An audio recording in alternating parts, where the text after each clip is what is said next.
Another congressman who was horrified by the use of secret evidence was Tom Campbell, a Republican from California, and a constitutional scholar in his own right. The coalition worked with these representatives' offices as well as with David Cole and the ACLU Legal Counsel to draft the bill called the Secret Evidence Repeal Act.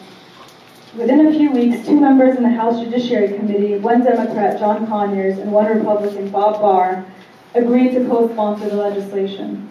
All 4 congressmen appeared in a news conference in June 1999 to introduce bipartisan legislation and call for secret evidence to be banned in judicial proceedings. Again, imagine that happening today. It seems so daunting, but we should take inspiration. A campaign to lobby Congress began in earnest, gathering co-sponsors to the legislation.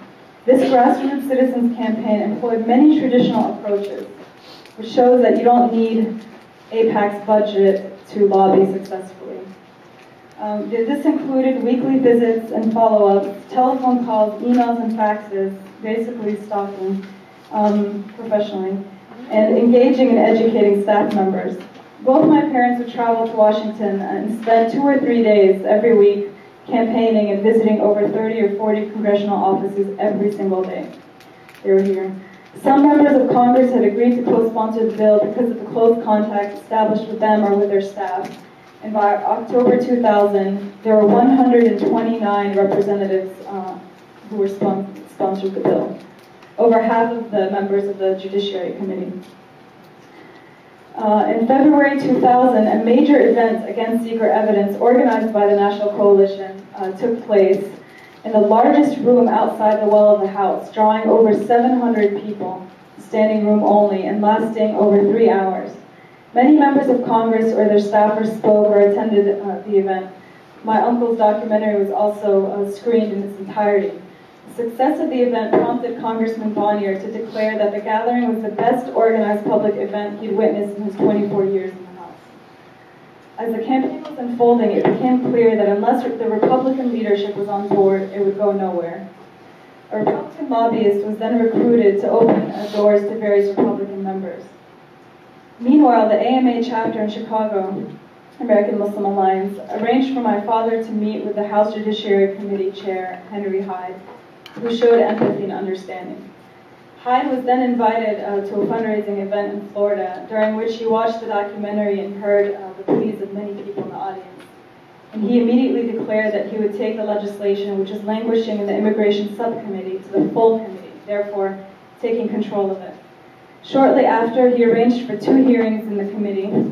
In May 2000, they had 2 sides testify. My mother was one of the people, David Cole, the ACLU Legal Counsel, and one of the victims of secret evidence who'd been released.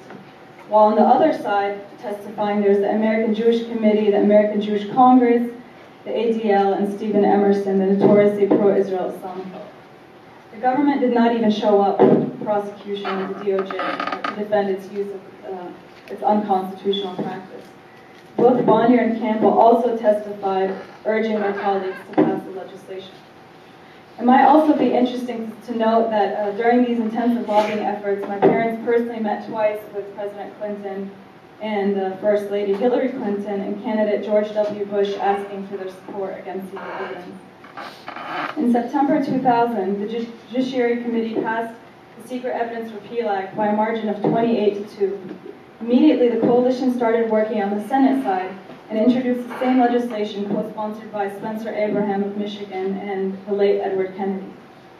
Meanwhile, the Muslim political organizations were trying to engage both presidential campaigns and force them to take a position on secret evidence. The Gore campaign was slow and reluctant, while the Bush campaign was eager and responsive.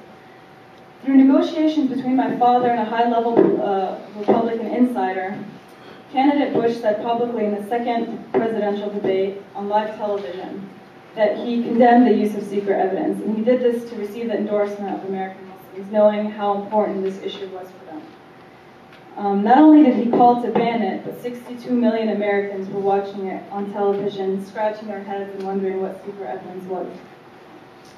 In the next 2 weeks, there was a fast-track attempt to pass the legislation after Bush endorsed it and after leading other people in the Republican Party to support it, like Big Army. The coalition received a major commitment from both majority and minority leaders in the Senate, but the legislation was stopped by the chairman of the Intelligence Committee. You may have heard of him, Porter Goss. There was simply not enough time to pass it.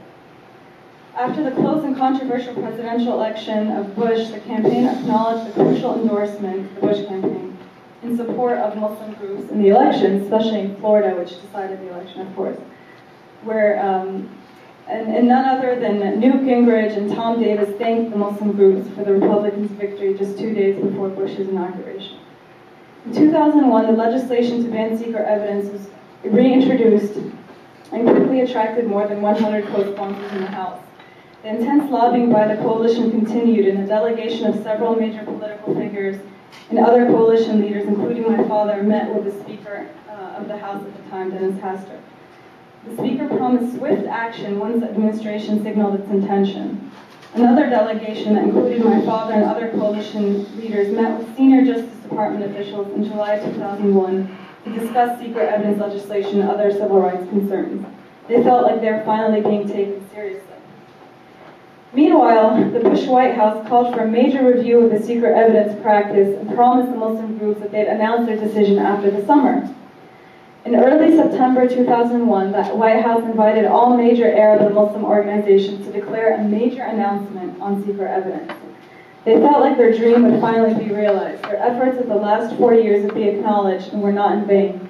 For the first time in history, major legislation that was the main concern of Arab and Muslim groups in America would become a reality. Muslim leaders gathered in Washington, D.C. in anticipation of this major achievement.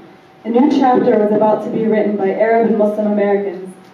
A new emerging political power was about to take its rightful place in society. The date of this important announcement was set by the White House, 3 p.m. on September 11, 2001. I'm sure you can guess how the story ends.